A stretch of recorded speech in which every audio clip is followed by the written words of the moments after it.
podcast where truth moves faster than a Holstein calf. No waiting on some pretty page. We're charting your ground in the digital age. From genomic codes to row-wide facts, we cut through the noise, no holding back. Not your daddy's dairy news tonight. We're sparking debates with every insight. The ring's not where the real fight's at. It's in the data, in the channel chat. From pasture to processor to your morning cup, we're raising the stakes. Try and get ahead of herd. Yeah!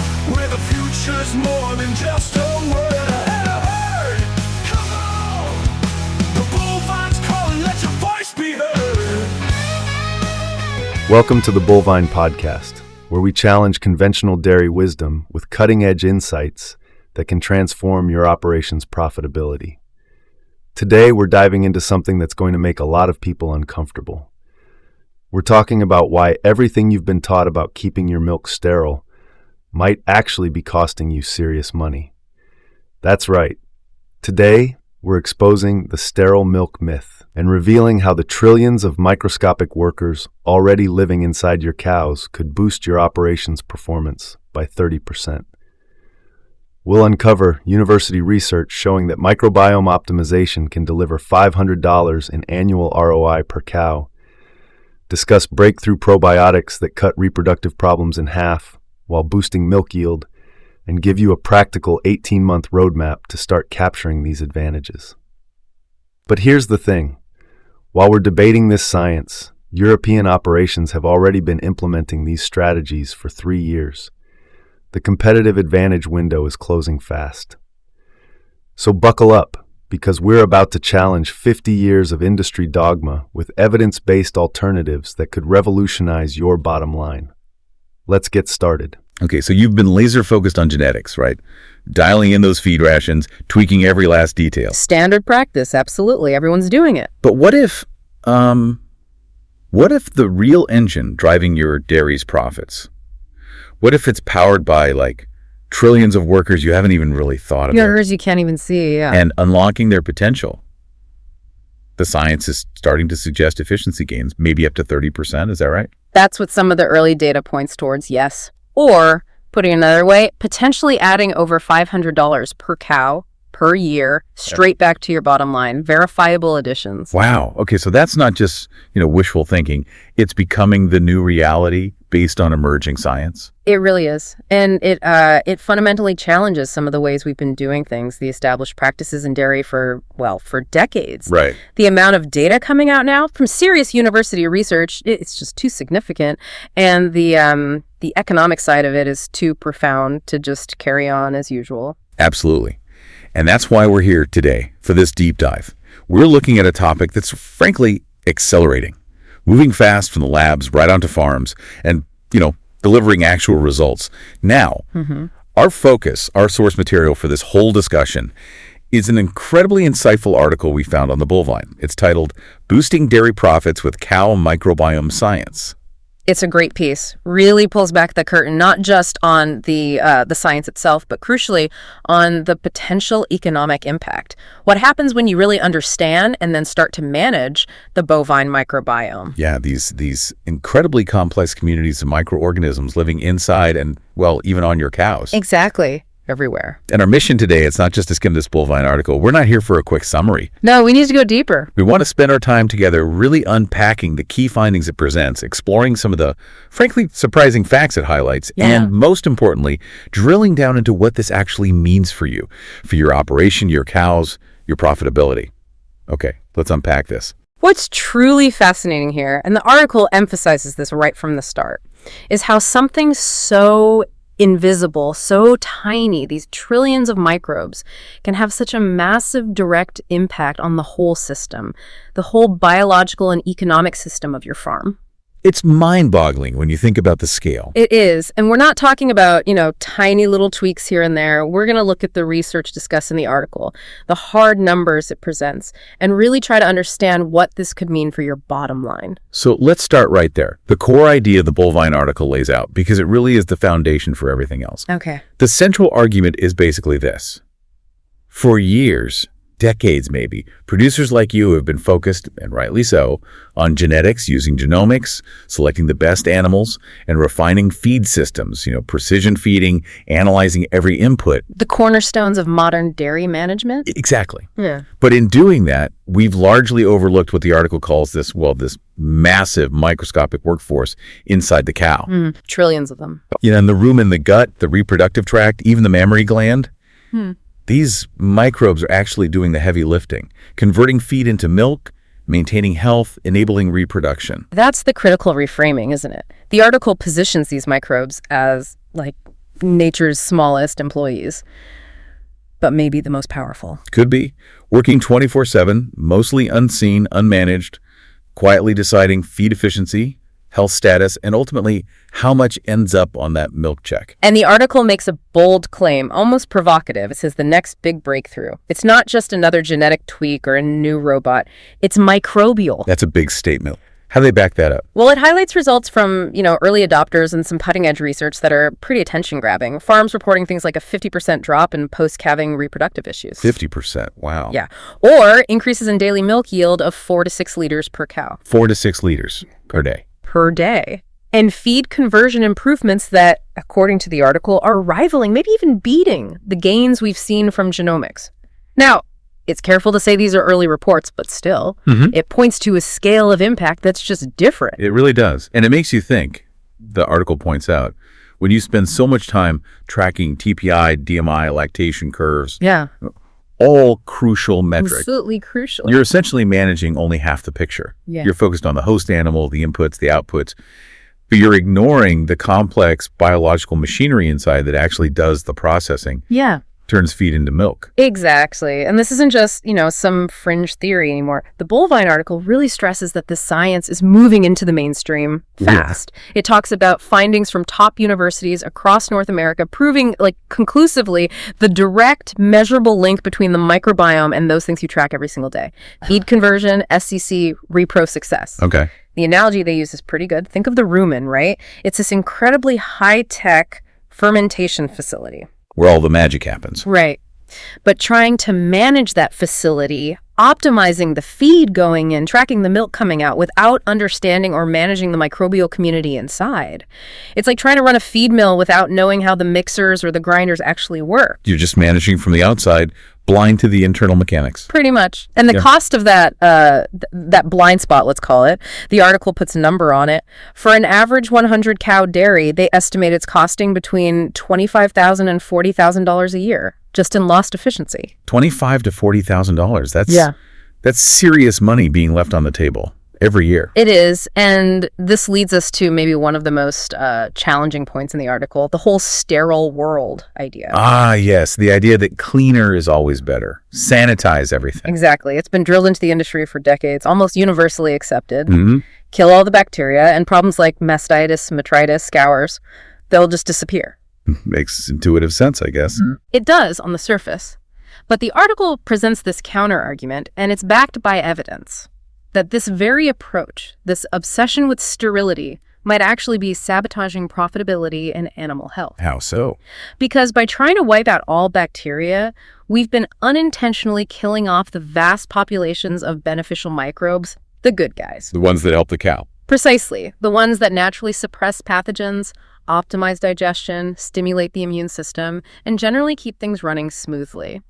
We've been throwing the baby out with the bathwater, so to speak. The article uses another analogy too, right? The TMR mixer. Yeah, that's a good one. It's like focusing entirely on perfecting the ingredient list for your TMR, getting the ratios just right, but never checking if the paddles inside the mixer are actually working properly to blend it all together for the cow. So we've mastered the external factors, genetics, feed, parlor routine, but ignored or even hindered the internal biology. That seems to be the argument. So what changed? Why now? Good question. What kicked off this shift in thinking? The article points squarely at the revolution in DNA sequencing technology. Suddenly, researchers could see the whole picture, not just culture, the few bad guys they could grow in a lab, but analyze the entire microbial community, the whole ecosystem. And what did they find? The big discovery, the paradigm shift, was that healthy, high-producing cows aren't sterile, far from it. They are absolutely teeming with diverse, abundant populations of beneficial microbes. Those microbes are essential for their health and performance. So it flipped the script from all bacteria are bad to we need the right bacteria. Exactly, from elimination to cultivation. And that fundamental shift underpins everything else the article gets into. Okay. And nowhere does that seem more impactful, economically speaking, than feed efficiency. Right. This is where, as you said, the rubber really meets the road for producers. The bovine article hits hard here with a statistic. Yeah. It says the rumen microbiome composition alone can predict a significant chunk of the variation in feed efficiency between cows. Think about that. Not just genetics, not just the ration formulation, but the actual bugs in the gut. And the timing couldn't be more critical, could it? Feed costs. They're what, 50-70% of total production costs? Easily. Often the biggest single expense line. And the article points out the current market, May 2025 Class 3 milk, around $18.57. U.S. production growth, pretty flat at 0.5%. Yeah, margins are tight. Every penny counts. So squeezing more efficiency out of that feed is absolutely paramount. The article mentions specific research from Washington State University. It does. WSU found that somewhere between 7% and, get this, 30% of the variation in feed efficiency traits could be linked directly to specific microbial populations in the rumen. 7 to 30%. That's a huge range, but even the low end is significant. It is. When they crunched the numbers, these microbes had what they call significant structural coefficients. Basically, a strong direct link to how efficiently the cow converted feed. And what's the difference between the efficient cows and the inefficient ones, according to that research? It boils down to the players on the microbial team. The efficient animals. They consistently had more of certain bacteria that are really good at breaking down fiber and producing volatile fatty acids, VFAs. The VFAs, that's the energy source for the cow, right? Fuel for milk. Exactly. Acetate, propionate, butyrate. That's what powers the milk machine. The inefficient cows, on the other hand, had different microbial communities, maybe less effective fiber digesters, maybe some that just weren't pulling their weight, effectively wasting expensive feed. Okay, let's talk dollars and cents. The article gives a concrete example, right? A 100-cow herd. Yes. Imagine that herd has an annual feed bill of $150,000. Pretty standard. The article suggests that achieving a 25% improvement in feed efficiency, maybe through targeted microbiome work, could save you $37,500 a year on that feed bill. $37,500. Yeah. It's massive. And that's not just a gross number. Even after factoring in the potential costs of these interventions, which we'll get to the net benefit the article estimates, could still be over $30,000 a year for that herd. Wow. And the comparison they make, saving that much is like adding 15 or 20 cows. Yeah, somewhere in that range. Equivalent economic impact, but without the huge capital cost of expanding facilities. It's like finding free capacity through pure efficiency. Now, there was an interesting point in this section, maybe a bit counterintuitive, about diversity. Yes. The University of Alberta research, it challenges the idea that more is always better when it comes to rumen microbes. Right, you'd think maximum diversity, maximum activity would be best for digestion. That's the intuitive thought, absolutely. But this research found that sometimes the most feed-efficient cattle actually had less overall diversity in their rumen microbiota and maybe even less total microbial activity compared to less efficient animals. Less diversity, how does that work? The implication, according to the article in that research, is that peak efficiency might not come from just having the most bugs or the most types of bugs. It's about having the right, highly specialized, super efficient communities doing the job. Precision over just sheer numbers. Okay, targeted efficiency. Exactly. And this is reinforced by another study mentioned from the Journal of Dairy Science. They found that combining data looking at both the cow's genome and her rumen microbiome gave a significantly better prediction of feed efficiency than just looking at genomics alone. So you need both pieces of the puzzle, genetics and microbes. That's the idea behind the holobiont effect they mention. The combined effect of the host and its entire microbial community is greater than the sum of its parts. You need to consider both together for optimal management and selection. The article uses that twin heifer example to really illustrate this, doesn't it? Oh, it's a fantastic example. Really drives the point home. So paint the picture for us. 2 heifers. Identical twins. Genetically identical. Raised together, same feed, same barn, same everything. But one heifer is consistently 22% more feed efficient than her sister. And traditionally, you just chalk that up to what? Random chance, environment. Exactly. Something vague, undetectable, unmanageable. You'd throw your hands up. But the microbiome analysis, as the article describes it, gives a clear answer. What's the difference? The more efficient twin simply has a different mix of microbes in her gut, communities that are better at extracting energy. Her sister, despite the identical genes and environment, has a less effective microbial crew, leaving money undigested. And the article provides actual numbers for this. It does, a table showing the specifics. Heifer A, the efficient one, had a feed conversion ratio, FCR, of 1.4.1. Meaning 1.4 units of feed per unit of gain or milk. Right. Her sister, Heifer B, was 1.8.1. That's the 22% difference.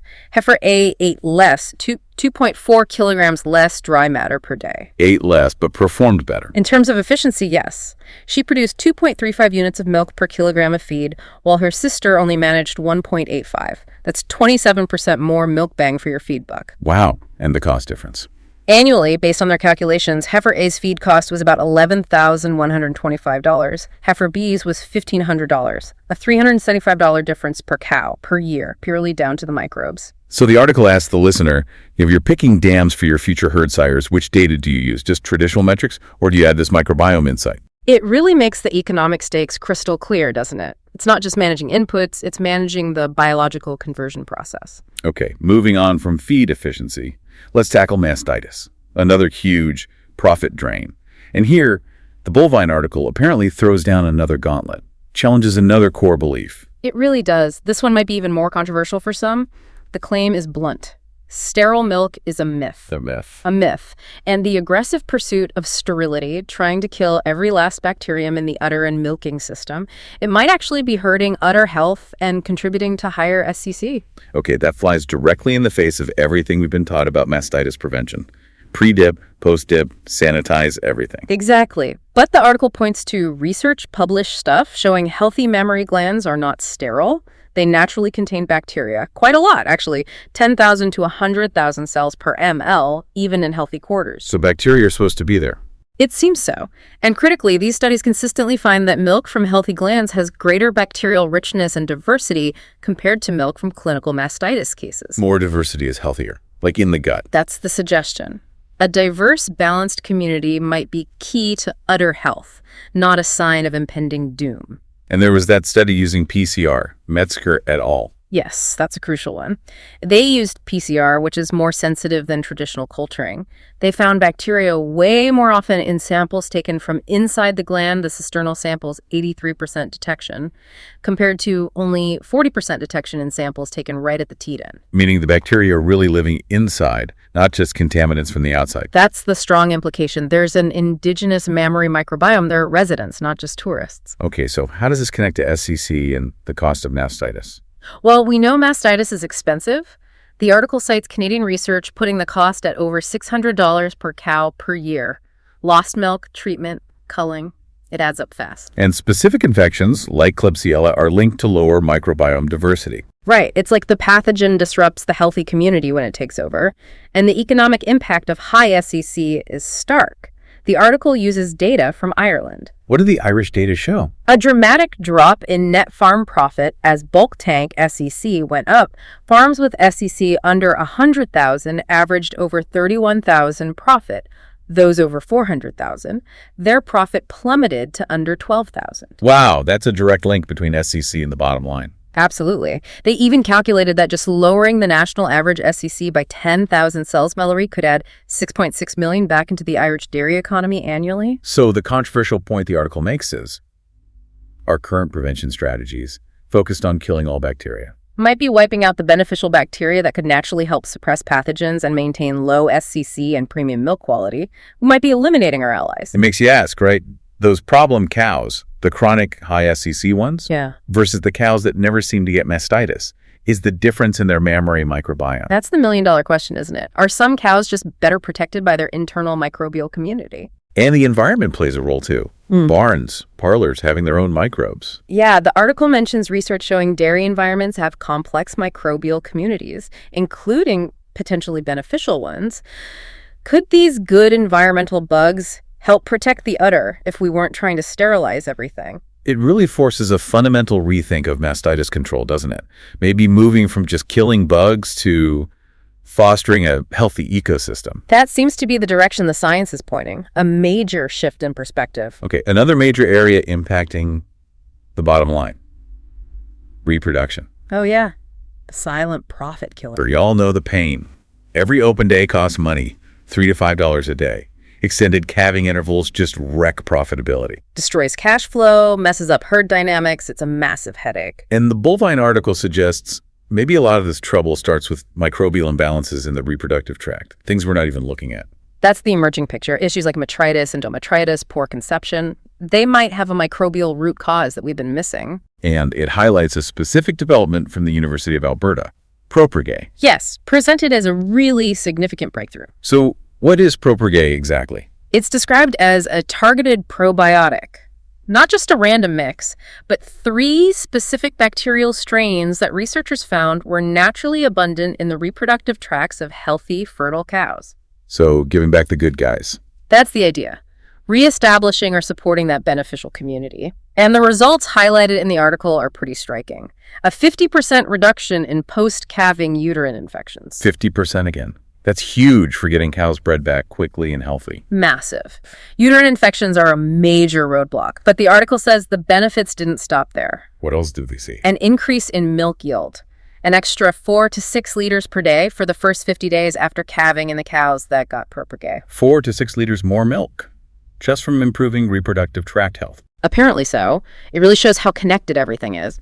Reproductive health impacting early lactation performance. And the article stresses this wasn't a quick study. It was based on 10 years of rigorous testing. 10 years. Okay, so it's well-researched. Any other benefits mentioned? Yes. Halved incidence of milk fever, reduced retained placentas, and even less inflammation-related lameness. Lameness too, wow. It suggests that a healthy reproductive microbiome contributes to the cow's overall systemic health during that critical transition period. Okay, let's crunch the numbers again, the economic impact. The article breaks it down. It does. First, the savings from fewer uterine infections. Let's say 20% of your herd gets them, and treatment costs $300 a case.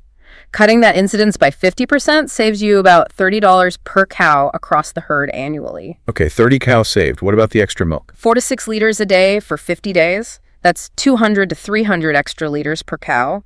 The article uses a price of $0.40 per liter, so that's an extra $80 to $120 in revenue per cow. So add the savings and the revenue, $30 plus, say, $125 for the milk using the average. You're looking at around $155 total annual benefit per cow just from this one targeted reproductive health intervention. For a 100-cow herd, that's $15,500 a year. Potentially, yes. A significant return from tackling reproduction through a microbial lens. The article had another analogy here too, didn't it?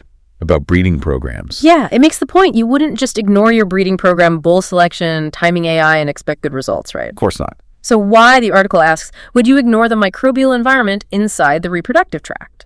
Because that environment plays a huge role in whether your $50 semen investment actually turns into a calf. Makes sense. And the other research cited confirms endometritis hurts fertility, links microbes to calving problems. And importantly, that the uterine and vaginal microbiomes are different. They found only about 20% overlap in the bacteria. Meaning you need targeted approaches, not a generic fix. Precisely. You need to address the specific microbial needs of each area. It's clear that managing these reproductive microbes offers some really solid benefits, health and economics. And the exciting part, as the Bovine article points out, is this isn't just theory anymore. These applications are moving from the lab to the farm. Right, you mentioned ProPerg is actually available now. Yes, the article says it's in small-scale commercial sales in the U.S., with Canada coming soon.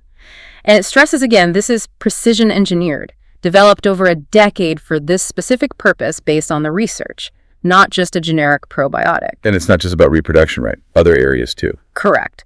Research is pushing forward on other fronts, like respiratory health in calves.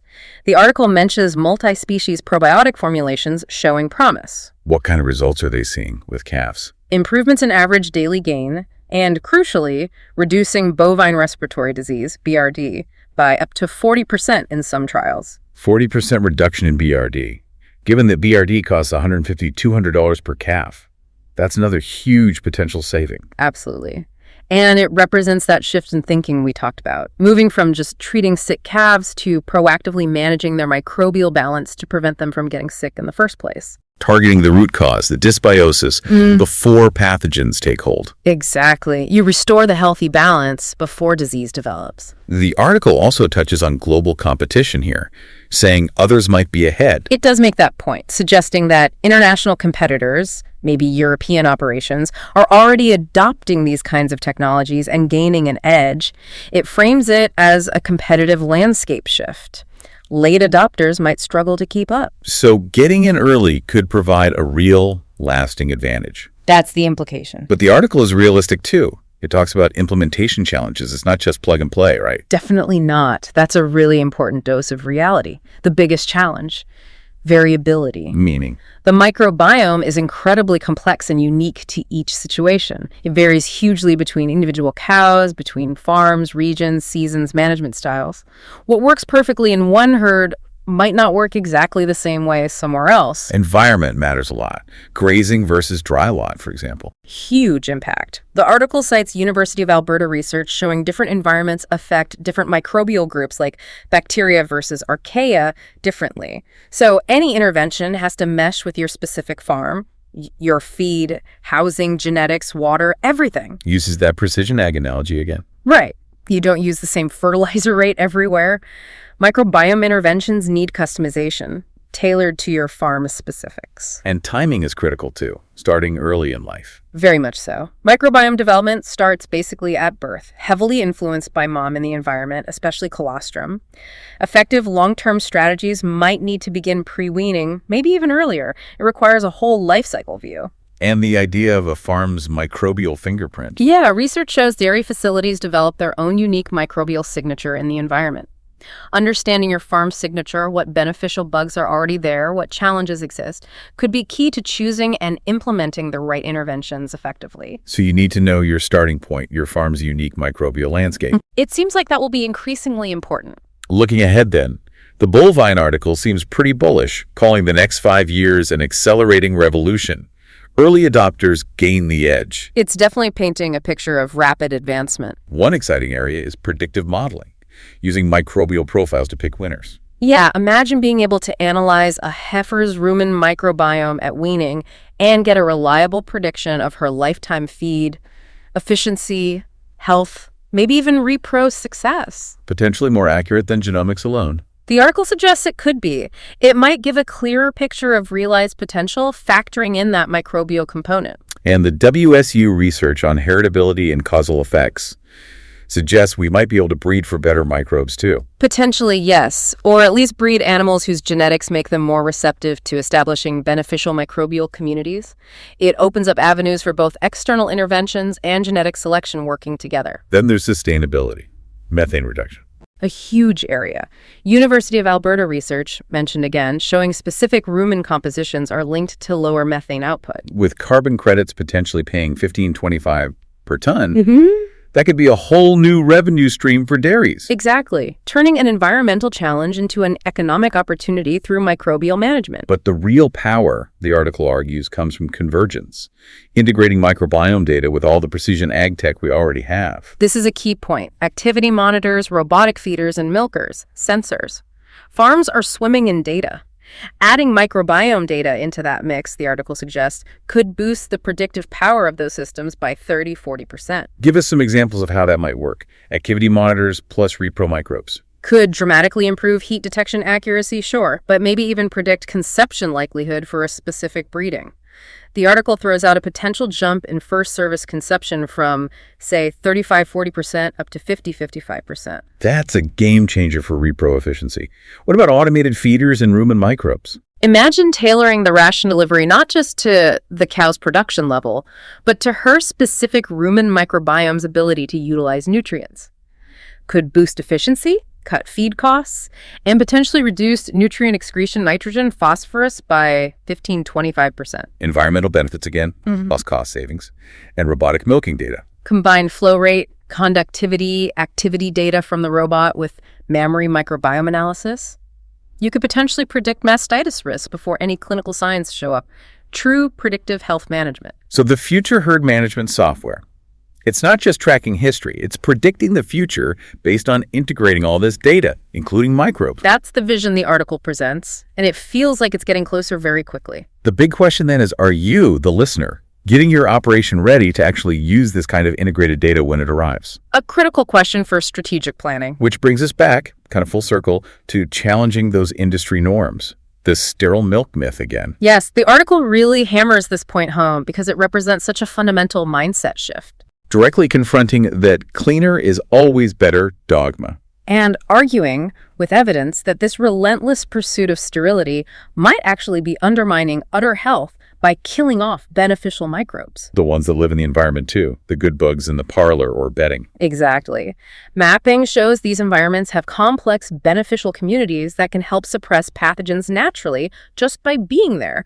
Our scorched earth sanitizing destroys that protective ecosystem. So the evidence recap. Healthy udders have bacteria, diverse bacteria.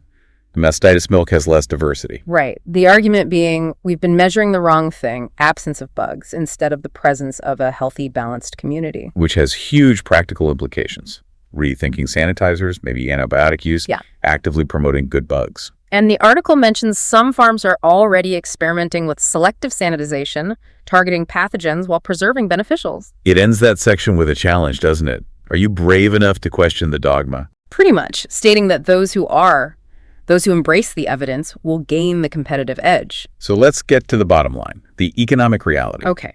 The article frames today's dairy climate volatile markets, high costs as a pivotal moment. Efficiency isn't just nice, it's critical for survival. And while competitors chase small gains elsewhere, embracing microbiome science now offers potentially transformative advantages that could last for decades. the research is clear. Very fine. The article is emphatic on this. Multiple universities, consistent findings. It works. And the documented results we've talked about, feed efficiency gains, 50% fewer repro issues, 4-6 liters more milk. These are real, not theoretical. Correct. And it reframes it nicely. You're not adding some complex new tech. You're finally managing the workforce already inside your cows. They're there anyway. Are you going to manage them? And with global pressures intensifying, the window to act is now, the next 18 months. That's the time frame suggested for early adopters to really cement an advantage. And the ROI. The potential numbers are just compelling. Over $500 per cow annually. That's the potential aggregate benefit calculated in the article, compared to implementation costs potentially under $25 per cow for targeted interventions. Let's quickly recap that 100-cow herd breakdown from the article's table. Feed efficiency. Worth potentially $37,500 a year, $375. High impact. Repro health. Estimated at $8,500 a year, 85 cow. Also high impact. Mastitis reduction. Calculated at $6,000 a year, 60 cow. Medium impact. Totally. $52,000 a year or $520 per cow, just from those three in the table. Very high impact. Plus the extra milk revenue on top of that. Right. The $8,000, $12,000 from the extra 4-6 liters per day. It really adds up. And don't forget preventing culling. Saving just one cow from being culled for repro failure with maybe $2,000 pays for a lot of intervention. It makes a very strong economic case. So how does a producer start? What's the roadmap? The bovine article lays out a practical 18-month phased approach based on early adopter experience. Okay, phase 1, months 1-3. Assessment and education. Talk to your vet, your nutritionist. Dive into your own data SEC, repro records, feed efficiency. Benchmark yourself. See where your biggest opportunities or challenges lie. Cost. Minimal, mostly your time. Phase 2, months 4-9. Pilot testing. Try a proven intervention like ProPreg, which the article highlights, on a smaller group. 25, 50 animals maybe? Keep meticulous records. What's the cost? Under $25 per cow for the intervention itself, potentially. Payback. Could be just 4-6 months based on the results we discussed. And phase 3, months 10-18. Monitoring and optimization. If the pilot works, maybe expand. Track KPIs herd-wide. Refine your protocols. Use your precision ag tools, monitors, feeders, meters to quantify the benefits accurately. And the key success factor throughout. Tailor it to your farm. Account for your unique microbial signature, your feed, your environment. Don't just copy and paste a generic protocol. Customize. So the article really brings it back to the producer. Lead or follow. This microbial workforce is ready. Your cows and your bank account are waiting for your decision. And the final actionable steps. Talk to your vet about assessment. Review your sanitization protocols critically. and run the numbers, calculate your potential ROI using the frameworks from the article. See what it could mean for your specific operation. Exactly. The article argues this revolution starts with individual producers embracing the science and innovating. So the final thought to leave everyone with, drawing from the article. You've managed the cow you can see, the feed you can weigh, the milk you can measure for years, but future profitability might hinge on managing these microscopic workers you've barely met. Isn't it a time you were properly introduced? It certainly seems like the time is now. That's all for this deep dive. The evidence is overwhelming, and the economics are compelling. Microbiome optimization isn't some theoretical breakthrough. It's happening right now, with documented results and verified ROI. The question isn't whether this revolution will transform dairy farming. The question is whether you'll be leading it or following it. Your action plan is simple. Start with Phase 1 assessment this month. Work with your veterinarian and nutritionist to identify intervention opportunities. Begin pilot testing proven solutions within 90 days. Remember, your cow's microscopic workforce is already there, whether you manage them or not. The producers who put these tiny workers to work will establish competitive advantages that their neighbors will struggle to match. Don't let another day pass managing only half your operation. This has been the Bovine Podcast, reminding you that your future profitability may depend on microscopic workers you've never met. Isn't it time you were properly introduced? Visit www.thebovine.com for the complete implementation guide, ROI calculators, and links to all the research we discussed today. Until next time, keep challenging the conventional and keep building your competitive edge.